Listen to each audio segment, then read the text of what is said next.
shall we begin? Let the games begin. All right. A new age has begun. An age of freedom. Are you not entertained? Are you not entertained? Get to the chopper! This is going to be quite a ride.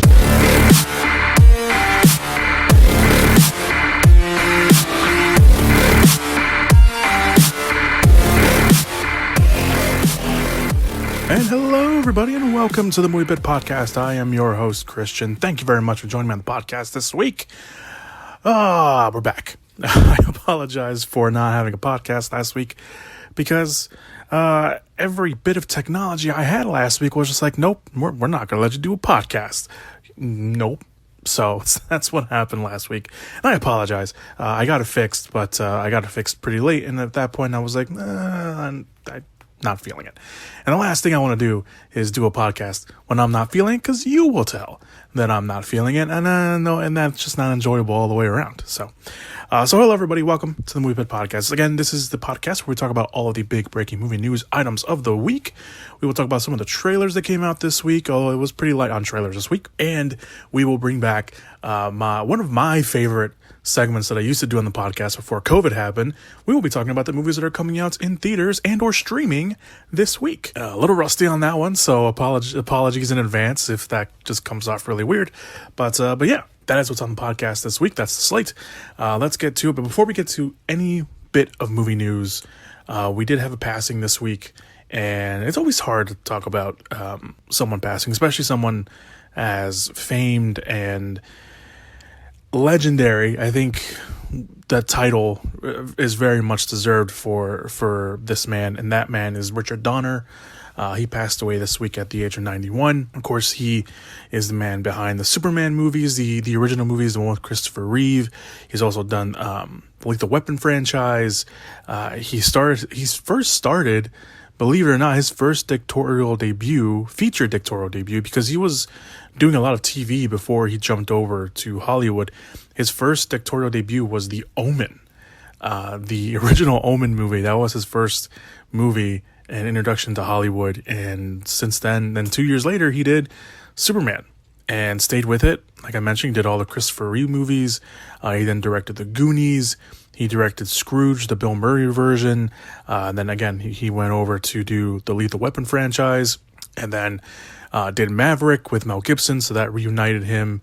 Those two, they also did a Conspiracy Theory together as well. He finally would go on to do Assassins, which is the Sylvester Stallone movie with Antonio Banderas. And then the last bit of his directorial efforts were Timeline, which is the movie with Paul Walker. And the last movie he directed was 16 Blocks, which was in 2006. That's the movie with Bruce Willis and Mos Def. So that was the last movie he directed. And last year, unfortunately, and I say unfortunately in terms of obviously it won't happen anymore, and it kind of sucks because everyone was really excited for this to happen. Last year, he did come out and said that he intended on coming back and getting behind the camera to direct another Lethal Weapon movie. That, again, obviously now will not happen. But he has done so much, and just the outcry of, is that the right word? But just everything that's come out from people that have worked with him, people that grew up loving his work. There has not been one negative thing that I have seen from this, and it just shows you just how much he was respected in the business. So, obviously, a very, very, very rest in peace to Richard Donner and his family. His wife, obviously, one of the big time producers in Hollywood. Lauren Schutzer Donner, I believe that's how you say her last name. But yeah, there's no easy transition from that. But I just wanted to give my 2 cents and say that Richard Donner is. It was hard to believe that he was 91. He didn't look 91. I mean, he looked old, but he didn't look 91, and he was still kind of agile from what the looks of it, for a 91-year-old. So, but yeah, rest in peace, and of course, all of the thoughts and prayers and good vibes and whatever else whatever you believe in, to the Donner family and everyone who knew him personally. So, all right, let us move on to the trailers that came out this week.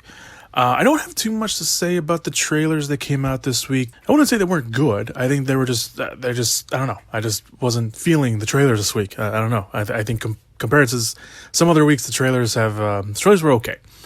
There was a very moody trailer for a movie called Lamb, which stars Noomi Rapace, the original girl from The Dragon Tattoo, and it's set in the countryside of Iceland. That's going to be released by A24. They actually nabbed up the rights, the U.S. distribution rights, recently, but they haven't given the movie a release date. But they did release a very, like I mentioned, moody trailer. Gives off a very The Witch vibe to it. But if you want to go check that out, it does look like it's going to be not in English. So if that's just prepare yourself for that. But it's a very moody trailer. Very appreciative of that.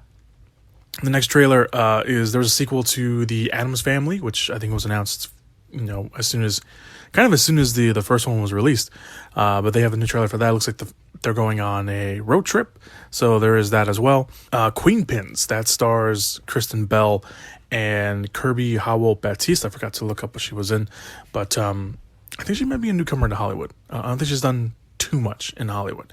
But they star as two women who start a multi-million-dollar coupon scam.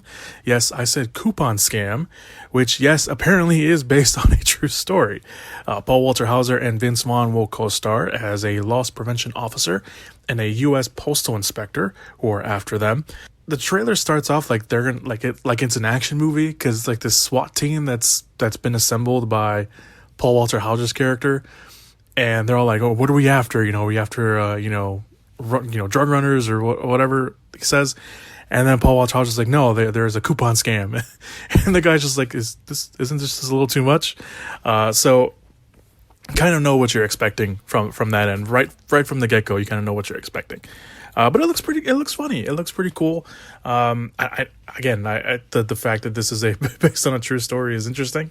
And it looks like Paul Walter Hauser and Vince Vaughn are playing. It looks like Vince Vaughn's playing like the straight man compared to the two, because he reluctantly has to team up with Paul Walter Hauser's character. And Paul Walter Hauser's character in what has become Paul Walter Hauser's career almost. He's playing this character that's just, he thinks he thinks one thing about himself that's not really the case, and it kind of shows off in the trailer. But I really like it. I thought it was a very funny trailer. I didn't know anything about this movie before the trailer came out, so this is pretty cool. The movie will open up on September 10th. It's, again, pretty funny if you want to go check out the trailer. And finally, Disney Animation Studio, they released a teaser for their 60th animated feature. I can't believe they just hit 60. I don't know why. It just feels like they've been around for so long, and they only got to 60. But still, nonetheless, Disney Animation Studio's 60th animated feature is called Encanto. The movie tells the story of the Madrigal family who live in an enchanted town in the mountain of Colombia. Every child in the family has a unique ability except for Maribel. Although not shown in the teaser, the rest of the story is said that Maribel is the only one that can help her family when their magic is being threatened. Lin-Manuel Miranda will do 8, at least reportedly 8, original songs for the movie, and yes, will be both in English and in Spanish. Encanto will come out on November 24th, so right before the Thanksgiving weekend. It's pretty much just a teaser. It pretty much is setting up the family and giving you the basis of the fact that Maribel is the outlier of the group. She doesn't have any abilities. It's very colorful. We do hear at least one of the songs that will be in the movie. So I like the fact that Disney's kind of taking the risk and going out there and kind of being more exploring more options out there and exploring different countries and stuff. Obviously, we just had Luca to come out on Disney Plus. That was, of course, set in the Italian on the Italian side. We had Brave, of course, that was also from Pixar. We had Soul, which went into the jazz and inspired section, and now we have this. I don't know why I said section. That sounded weird. But now we have this. We have Encanto, and it's going to be set in Colombia, and we're assuming that the movie will be both in English and in Spanish as well. So that's pretty cool. But yeah, it's a quick teaser. or a quickish teaser anyway. It's a teaser. Doesn't really give too much away. Just, again, putting us in this world and setting it up and, what's kind of to expect. So there you go. Encanto, like I mentioned, will come out on the 24th. All of those trailers and teasers will be down below in the description/show notes area if you want to go check them out. Let us move on to this week's movie news items of the week. There's actually one more trailer. Netflix released the first trailer for the new action movie starring Jason Momoa called Sweet Girl. Momoa will play Ray Cooper, a man grieving with the death of his wife due to the lack, apparently that's a hard word to say, of expensive medication because it was taken off the market by a big pharmaceutical company to drive up the prices of their product. That doesn't happen, right? Ray then unknowingly uncovers a conspiracy, which makes him and his daughter, played by Isabella Merced, aka Dora the Explorer. She was also on a few other things, but for whatever reason, Dora is the first thing that comes to my mind. A target. Movie doesn't look too bad. I have heard about the movie. I knew they were going to do it. I didn't know what the movie was about, and now we do.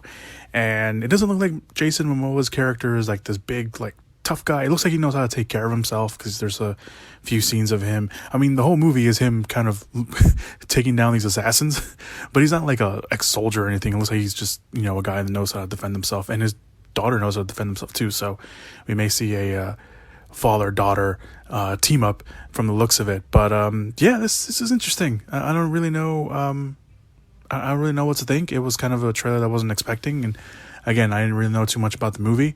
I don't think anybody knew really that much about the movie other than it was an action movie starring Jason Momoa. But I could be wrong. Maybe people didn't know about it, but this one kind of slipped through the cracks for me.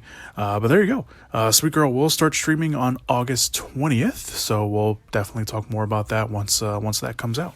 All right, so the first big movie news item of the week we're going to talk about is that Universal Pictures will finally start to stream their new movies on Peacock. Currently, Universal has their pay one window for their films on HBO and has a deal with them, and has had that deal with them since 2005. But obviously now, with the streamer war going on, Universal was finally going to put their movies on their own streaming service. By the way, pay one window, in just case you don't know what that means, it means that one particular place will premiere a movie, whenever they decide to premiere that movie. Is usually kind of like a year after the movie's out in theaters. So anyway, this new deal will go into effect next year, 2022. And instead of a traditional 18-month window, Universal's movies will go to Peacock for the first 4 months of their release, and then the final 4 months of their release. It's unclear at the moment what will happen to those movies in the 10 months in between, but it looks like they're going to announce, I'm not part of that deal, but it looks like they're going to announce some other partners fairly soon.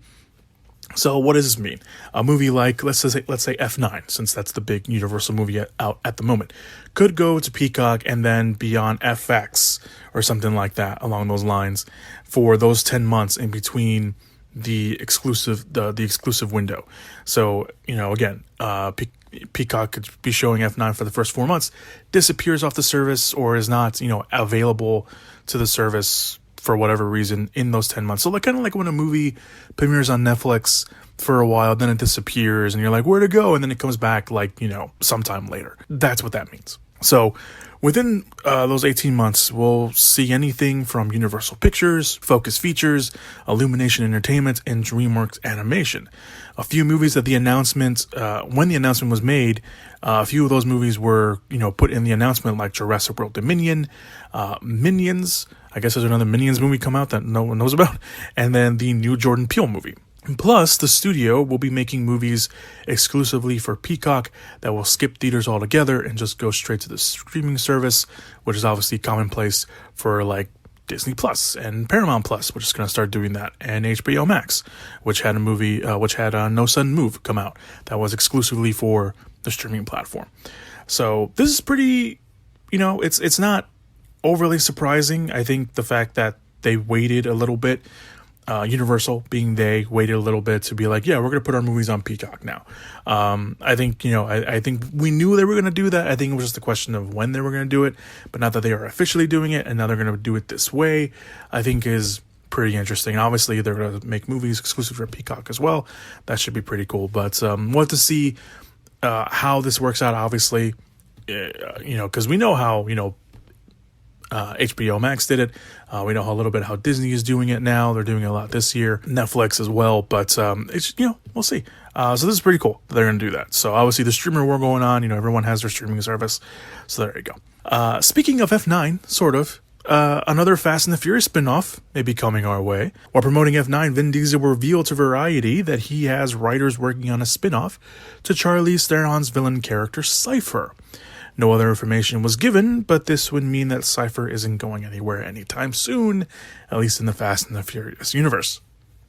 There have been rumors of the ladies of the franchise getting their own spin-off.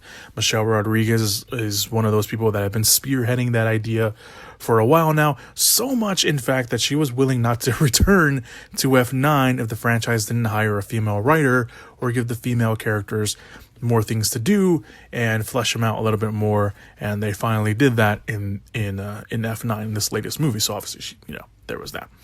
Of course, the other spin-off is Hobbs and Shaw, which was successful in its own right. That will be getting a sequel that was already announced, and that will be coming out. But giving the women a time to shine is pretty cool, considering that the women did really kind of get the short end of the stick sometimes in the series. But, now that they're going to, obviously, Michelle Rodriguez's character, Letty, has had some big moments in the franchise since she's come back. But everyone else, other like Mia kind of just disappeared in the background, completely writing her out. Granted, her character kind of served her purpose and, moved away. But now you have these other characters like Ramsey, in the I can't think of the actor's name now. Natalie Emmanuel. There you go. You have her. She's part of the crew now. You have that new female character that may or may not return. That was an F9 that was connected to Han. And then now you have Cipher, who is essentially pretty much the only female villain that we've seen in the movie. And if you want to go, to the Hobbs and Shaw side of things, which I don't think they will, but you have Vanessa Kirby's character, who plays the sister to Jason Statham's character, and then you have Helen Mirren as well in there. So I like the idea of the ladies getting their own spin-off, but the fact that he's going to be focusing on Cipher herself says something. I don't know what they're going to do with her character. Following what where does it where does this movie fall in line? Does it fall in line before she meets the crew? Does it fall in line afterwards? Because if it's afterwards, then we kind of know what's going on. Although, granted, we now know the Fast and the Furious franchise has no problem doing time shifty non-chronological movies. So I don't know. I don't mind it. I think Theron does a good job as Cipher, although in F9 she didn't really have too much to do. They kind of just, her character was very underwritten, for the lack of a better phrase. But yeah, speaking of Theron, last week, which again didn't get to report on since I didn't have a podcast, Theron did reveal that she's doing a sequel to The Old Guard, and that will start filming early next year. They have a script done for that, so that's pretty cool if you're a fan of that movie. But yeah, all right. Moving on. Here's a quick update to a movie. Greta Gerwig is now officially going to direct the live-action Barbie movie that already has Margot Robbie set to star. Production will begin early next year in London. Gerwig was already attached to the movie as a writer with her husband and fellow screenwriter and director Noah Baumbach. Although no actual story details are known at the moment, Robbie, who is also producing the movie through her Lucky Chap banner, said that the movie will be, quote, something totally different, the thing you didn't know you wanted. That is her quote about the movie. The Barbie movie has been in the works for quite some time, with Amy Schumer attached at one point, and then of course that version never came to pass. Then Anne Hathaway boarded the project, and she was attached to that for a while as well, and obviously both those versions didn't pan out. And then when Robbie joined, that seemed to be the version that was going to stick and the version that was going to happen. And here we are. Gerwig is, of course, coming off her adaptation and remake of Little Women, at least from the director's side of things. She does have another project in the works with her husband, Noah Baumbach, called White Noise, which is an adaptation of a book, I believe of the same name, White Noise as well. And that also stars Adam Driver. So there you go. Gerwig, very, very good, very, very good director. Obviously, the movies that she chooses are I would probably say something close to her heart. Little Women. Before that was Lady Bird, and before that it was, I think was it Frances Ha? I could be wrong about that. I might be wrong about that. At least in terms of, obviously, directing. She had a hand in writing all those movies as well. She also had a hand in writing, what was it called? Was it called Divorce Story? Was that what it was called? With Adam Driver as well. So yeah.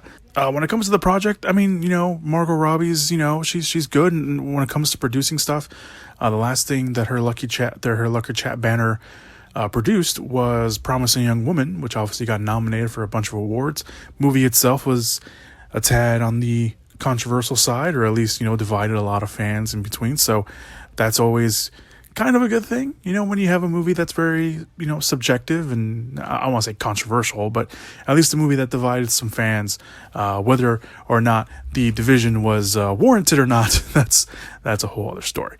But as for Gerwig, I don't mind. I think it kind of almost seemed like one of those two was going to direct. I mean, for a while it was like they were just going to write, and then as they got hired back in 2019. So I think it might have been sometime last year where people started thinking that maybe one of them, and they were obviously kind of eyeing Gerwig more than Baumbach, because Baumbach had attached himself to White Noise, that maybe Gerwig was going to direct, but they didn't want to say anything. So now it looks like she's officially on board to direct, which obviously I think really, you can say what you want about a live action Barbie movie, but you have Margot Robbie as a star, and now you have Greta Gerwig not only as a writer but as a director, and everything that she's done, her filmography so far has been great. Very recognizable films. Recognizable, was that the word I wanted to use? I guess that's the word I wanted to use. For the lack of a better word, let's just say recognizable.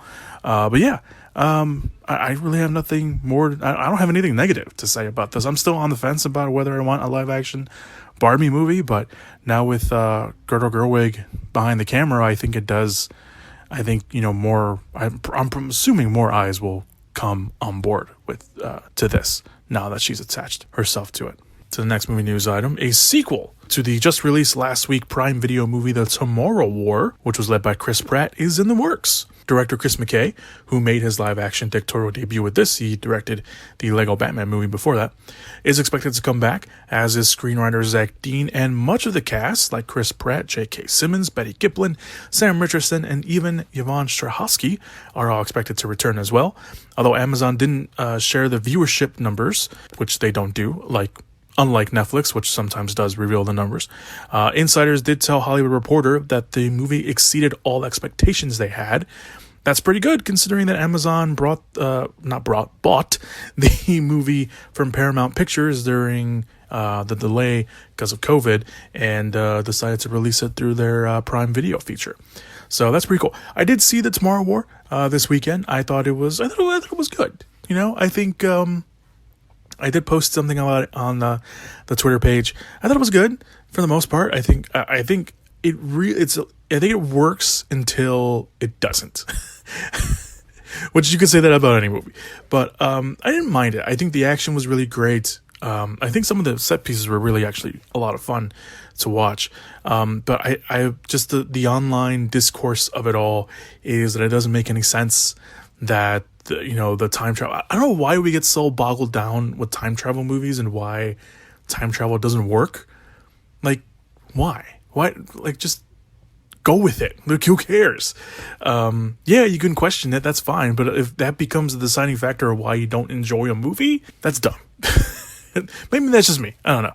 But I didn't mind The Tomorrow War. I didn't mind it. And the movie itself doesn't really doesn't have itself open for sequels.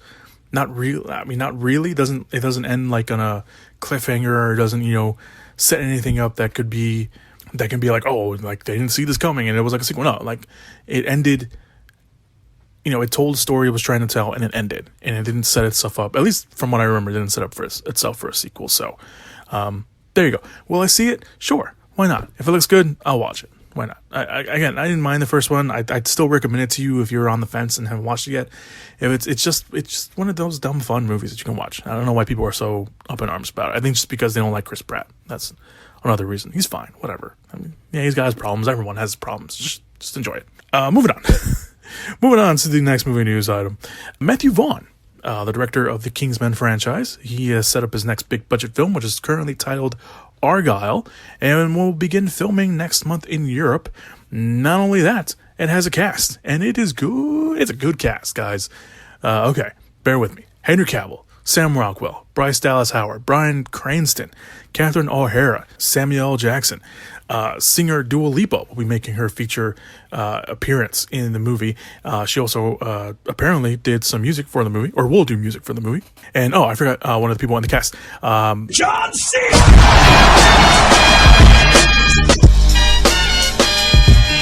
The movie will be adapted from, I don't know, I just have to. I always have to do that. I'm sorry. I am sorry. The movie is adapted from a yet-to-be unreleased novel of the same name by Ellie Conway. Ellie Conway. That will be released next year, in case you want to go check that out. And revolves around the adventures of the world's greatest spy, who was, quote, caught up in a globe-trotting adventure. Apparently, Matthew Vaughn got his hands on it early and decided he wanted to adapt the movie. So there is that. It does have a screenwriter in Jason Fauch, I think that's how you pronounce his last name. He was one of the writers on Wonder Woman, and the movie is planned to be the first of a trilogy. So there is that. The movie will be set in the US, in London, and in several other locations worldwide. And like I mentioned, it's going to start filming this August, although no release date has been given just yet. I like Matthew Vaughn. I like the Kingsman franchise. I can't wait for the Kingsman, which I think they released. They released some feature. I didn't watch it because I didn't want anything else spoiled for me. I read a description of it, but it's. I don't know if it's a trailer. I didn't watch it. I don't know if it's a trailer or it's like a featurette or something like that. But they did release something from the Kingsman this week. But I'm looking forward to that.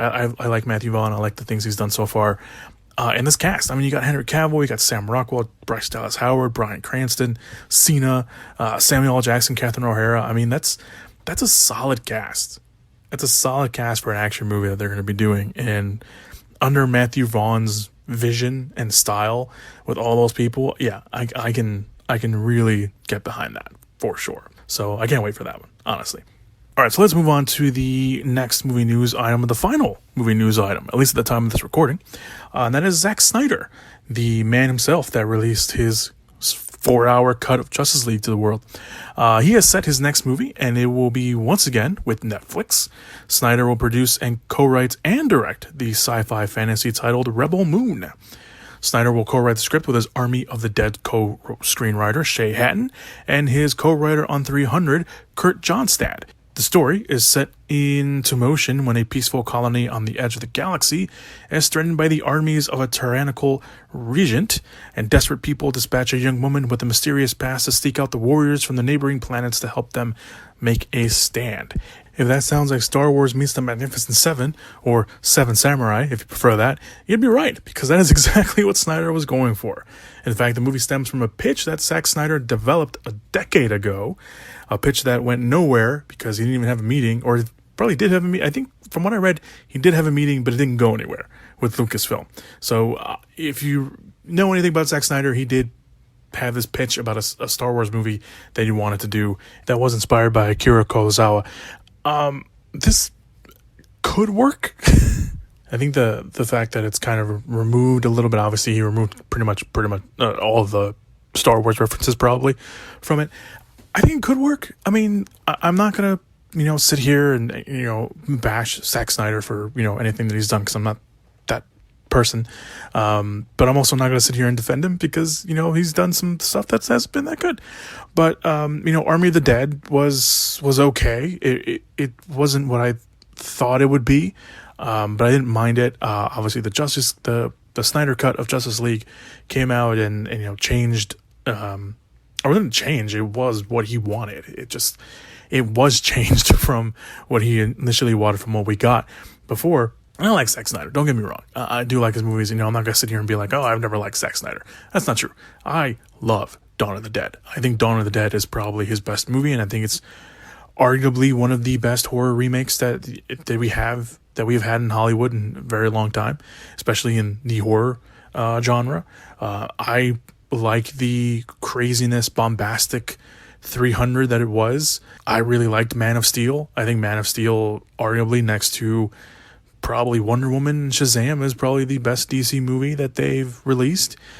And everything else he's done is not that great. But with the exception of the Snyder Cut, because I think the Snyder Cut is kind of it's a whole different animal than we can expect. But I think this sounds pretty cool. I like the idea, obviously, Seven Samurai, Magnificent Seven, whichever one you want to use, like that concept has been used a lot. And I don't think we've ever seen it done in space. And I think that concept itself, compared to, say what you will about Zack Snyder, he has a visual eye. I think no one can deny that Zack Snyder visually is a good director when it comes to visuals. I think he's great at that. I think the problem that I think most of us have with Zack Snyder is everything else. But in terms of movies, anyway, because he seems like a nice guy. He really does. Filmmaking wise, storytelling wise, I think we all kind of saw that with Sucker Punch. Visually, great to look at. Visuals were awesome. Fight scenes were great. Everything else in that movie was just a trudge to get through. But with this, I think it sounds pretty cool. I think I think he's an idea guy. He's an idea guy and he's a visual guy. But when it comes to everything else, I think he's getting better. Justice League, he had years and years of material to use from those characters with his own personal spin and story that he wanted to tell.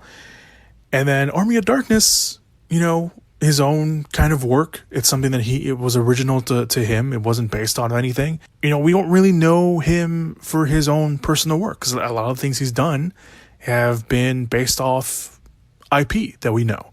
The DC movies, 300, Dawn of the Dead, they all had something to base it off of. They all had something that, he had something to work off of. Sucker Punch was kind of his original idea of his. Not that great. Let's face it, not that great. And Army of the Dead, his own thing. I think execution-wise, it kind of missed a little bit of it, but there was, sparks there for sure. And not just coming from one of the zombie heads. And now we have this. Now we have Rebel Moon. And this is something that he's apparently a passion project of his. I think the idea of it sounds cool. Again, Seven Samurai, Magnificent Seven, whichever one you want to use in space. I think that sounds pretty cool. Execution-wise, that's going to be where this movie either, works or doesn't work. Whether it's a success or whether it's not, because I think the idea is that he wants Rebel Moon to be a franchise. Him and Netflix want Rebel Moon to be a franchise. And if that's the case, again, they have to, hit the mark. With Army of the Dead, before that movie even came out, there was already announcements that they were going to do a prequel movie, which I think will be released sometime later this year, maybe even early next year, because they released a picture of that movie this week with the safecracker from Army of the Dead. He's in that prequel. I know we're also getting an animated movie from Army of the Dead. They're doing that as well. So I don't know. Army of the Dead, for the most part, it was a hit. It just, there was certain things execution-wise that I think if they had done a little bit better, that movie could have been really, really good instead of just okay. But I'm excited for this. I am. I'm optimistic. I'm very Now, probably shouldn't say very optimistic. I'm slightly optimistic. I am keeping my hands off slightly optimistic. How about that? But yeah, there you go. That is his next movie. We'll see how that works out for him. Again, I like the idea. And I it's something, obviously passion projects are really cool. Sometimes they don't work out. But I think this could work. I think this fits into the mold of what Zack Snyder is known for and what he does. All right, let's move on to, because I was rambling there for a second. I apologize. Let's move on to the movies that are coming out this weekend. So obviously, not too many things are coming out because of COVID and everything like that. If I do miss something streaming wise, I apologize for that. Obviously I'm just going off kind of things that I can find right off the bat. But obviously one of the things that are coming out this week streaming wise is Fear Street Part 2, 1978. That's coming out on Netflix. Of course, the first Fear Street movie came out last week. That's part of Netflix's very ambitious plans on Fear Street, where they're releasing a total of 3 Fear Street movies back to back to back. Weekly, anyway, back to back to back. So this is the second one. Of course, the next one will be coming out next week. I have not seen the first one yet. I do want to watch it. So there was a trailer for the part 2 that came out, and I didn't watch it because in case something happens. Although chronologically they're taking place in reverse order, not in order. But there's that. So if you watched the first one, you can go ahead and watch the second one because obviously that's coming out.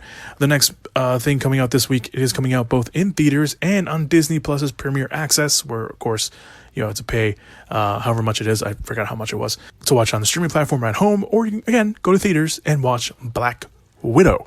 Obviously a very long anticipated movie, and that's because of COVID. Just in general, it was a very long anticipated movie because we finally get a Black Widow movie. She's been with the MCU long enough that we're wondering where's her movie, and we finally got it.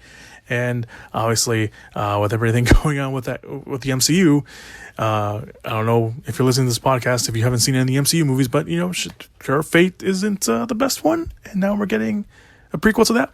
But I've heard nothing but good things about it. Thankfully, I have not been spoiled on anything, but I cannot wait for that movie. Obviously, I have my tickets already. I am gonna go watch it in theaters in a rented out auditorium, so I don't have to sit next to people who I don't know. But yeah, so it's Black Widow and Fear Street Part 2, 1978. Again, those are just the things that I found. Obviously, if there's something else coming out streaming wise, I apologize. But those are, I'm gonna assume, let's just say these are the 2 biggest things that are coming out in theaters and or streaming this weekend that everyone's going to be talking about and watching. So, all right, there you go. That's it. That is the podcast this week. I apologize for any rambling and shortcomings and anything like that. But apparently that's what happens when you take a week off, even if it's unintentional. But yeah, thank you guys so much for listening to the podcast this week. I very much appreciate it. You guys know that I always appreciate you guys listening and everything else like that. So you guys are great. No matter where you're listening to the podcast, if you're listening to podcasts on YouTube, on Spotify, on Stitcher, or on Apple Podcasts, wherever you're listening to this, please share some love. Hit that like button, hit that subscribe button, hit that heart button, whatever it is that makes you up to date, keep up to date on the podcast. You can also go follow the social media accounts. I have a Twitter and Instagram. Those are both linked down below in the description/show notes area, along with everything else far in between. Everything that you need to keep up to date with me, the host, me, Christian, the host, or the podcast itself. I will be using the social media more. I know I keep saying that and then I don't, but I will be using that more. I will be giving my thoughts on Black Widow on the social media account. I will probably do a podcast giving my thoughts on Black Widow next week. I don't want to confirm that, or I don't want to say, so I don't want to, put a stamp on it and say that I'm going to do that, but that is a plan. So you may be getting 2 podcasts next week. But yeah, that's it. That's all I got for the podcast for you guys. Thank you guys so much for listening once again. Be sure to stay safe. I don't know why I'm saying that so slowly, but enjoy your weekend, guys. If you're living in the East Coast, especially down south where the hurricane is coming from, I haven't been kept up to date on the hurricane, but I know it hit everyone over there. So I have any listeners on that side of the world, please be safe and be careful with everything going on down there. And yeah, that's it. That's all I got for you guys. Thank you guys so much. And as always, go watch some movies. Whoop whoop! Yeah! Give it up! Movies!